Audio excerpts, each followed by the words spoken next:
Hello दोस्तों, hair cut मस्त लग रहा है ना। कल ही कराया 350 में। कैसे हैं आप लोग? उम्मीद करता हूं बढ़िया ही होंगे। चैनल सब्सक्राइब तो करते नहीं हो, चैनल को सब्सक्राइब कर लो। सब्सक्राइबर बढ़ नहीं रहे हैं। आपके सामने एक बड़ा सा रेड बटन है।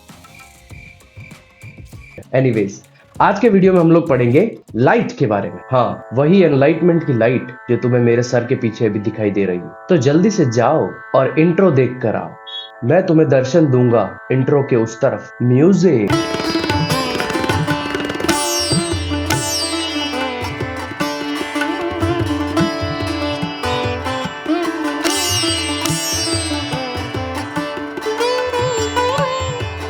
अगर हम लाइट की बात करें तो लाइट एक बहुत ही इंटरेस्टिंग बट कॉम्प्लेक्स थिंग है।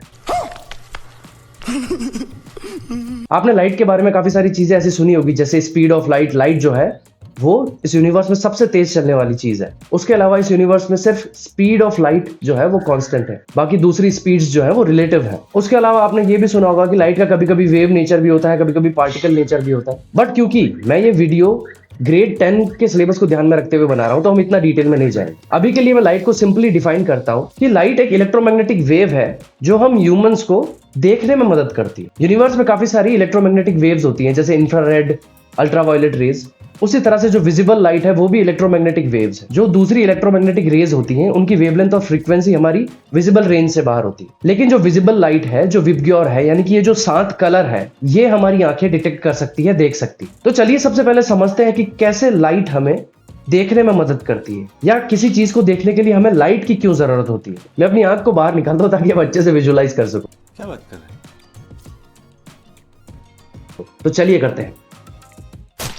देख रहे हो साइंस के लिए क्या क्या करना पड़ता है। तो अभी आपको जो स्ट्रक्चर दिख रहा है वो एक ह्यूमन आई का स्ट्रक्चर। इसके वेरियस पार्ट हैं, जैसे कि आप देख सकते हैं। तो बेसिकली मैं आपको यहाँ पर एक ओवरव्यू दे रहा हूँ कि किस तरह से हम किसी भी चीज को जो हमारी आंखों के सामने है उसको रोशनी की प्रेजेंस में, लाइट की प्रेजेंस में हम उसको कैसे देख पाएंगे। मान लीजिए मेरे सामने सलमान भाई खड़े हैं और ये मेरी आंख है। अब आंख के स्ट्रक्चर में आप देखोगे तो आंख में एक कॉन्वेक्स लेंस लगा होता है। अब मुझे अगर सलमान भाई को देखना है तो मुझे इस रूम में लाइट चाहिए। अगर इस रूम में कंप्लीटली डार्क है तो मैं सलमान भाई को नहीं देख पाऊंगा। तो मान लीजिए किसी भी सोर्स से लाइट जो है वो सलमान भाई पर गिर रही है। वो एक्सटर्नल सोर्स कुछ भी हो सकता है, चाहे सन हो सकता है या रूम में जला हुआ कोई लैंप हो सकता है, कोई बल्ब हो सकता है। अब किसी भी एक्सटर्नल सोर्स से लाइट जब ऑब्जेक्ट के ऊपर गिरती है तो ऑब्जेक्ट के ऊपर गिरकर वो रिफ्लेक्ट होती है।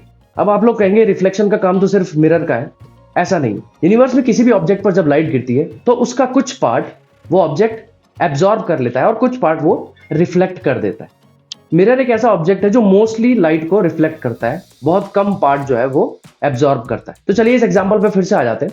सलमान भाई पर एक्सटर्नल सोर्स से लाइट गिर रही है और उन पर गिर के जब लाइट रिफ्लेक्ट होती है, रिफ्लेक्ट होकर वो चारों तरफ स्प्रेड होती है, तो वो रिफ्लेक्टेड रेज में से कुछ रेज मेरी आंखें कलेक्ट कर लेती और मेरी आंखों के अंदर जो प्रेजेंट लेंस है वो लेंस उन रेज को कलेक्ट करता है और फोकस करता है। मेरी आंखों के अंदर एक लाइट सेंसिटिव स्क्रीन है, रेटिना, उस पर। और इस तरह से सलमान भाई की जो इमेज है वो मेरी आंखों के रेटिना पर पड़ती है। ये इमेज जो है वो इन्वर्टेड होती है। जब हम इस चैप्टर में आगे पढ़ेंगे तो आपको पता चलेगा कि जो रियल इमेजेस होती हैं वो हमेशा इन्वर्टेड होती है। अब रियल इमेजेस क्या होती हैं और वो इन्वर्टेड क्यों होती है, वो किस तरह से बनती है, ये हम इसी चैप्टर में आगे पढ़ेंगे। अभी के लिए फिर से चलिए उस एग्जाम्पल में। तो यहाँ पर मेरी आंख के रेटिना में जो सलमान भाई की इमेज बनी है वो इन्वर्टेड है। अब ये जो इमेज है ये ऑप्टिकल नर्व के थ्रू, ये जो ऑप्टिकल नर्व आप देख रहे हैं, इन ऑप्टिक नर्व के थ्रू ये जो इमेज है वो मेरी ब्रेन तक जाती है और ब्रेन इस इमेज को वापस प्रोसेस करके वापस इन्वर्ट कर देता है। तो इस तरह से हमें कोई भी ऑब्जेक्ट जो हमारी आंखों के सामने है रोशनी में, वो हमें सीधा दिखाई देता है, जबकि उस ऑब्जेक्ट की जो इमेज है वो हमारे रेटिना पर इन्वर्टेड बनती है। तो यार इस वीडियो में इतना ही रखते हैं।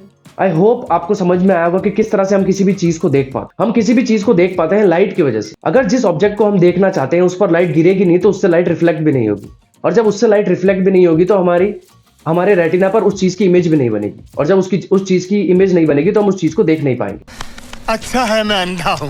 तो चलिए आज के वीडियो में इतना ही रखते हैं। आई होप आप समझ पाए कि कैसे लाइट जो है हेल्प करती है हमें किसी ऑब्जेक्ट को देखने के लिए। जो हमारी आई है उसका स्ट्रक्चर डिटेल में जब हम human I and colourful world chapter पढ़ेंगे तो उसमें समझेंगे। इसी सीरीज में नेक्स्ट लेक्चर में हम लोग पढ़ेंगे रिफ्लेक्शन के बारे में। तब तक के लिए मैं आपसे विदा लेता हूं। Bye bye.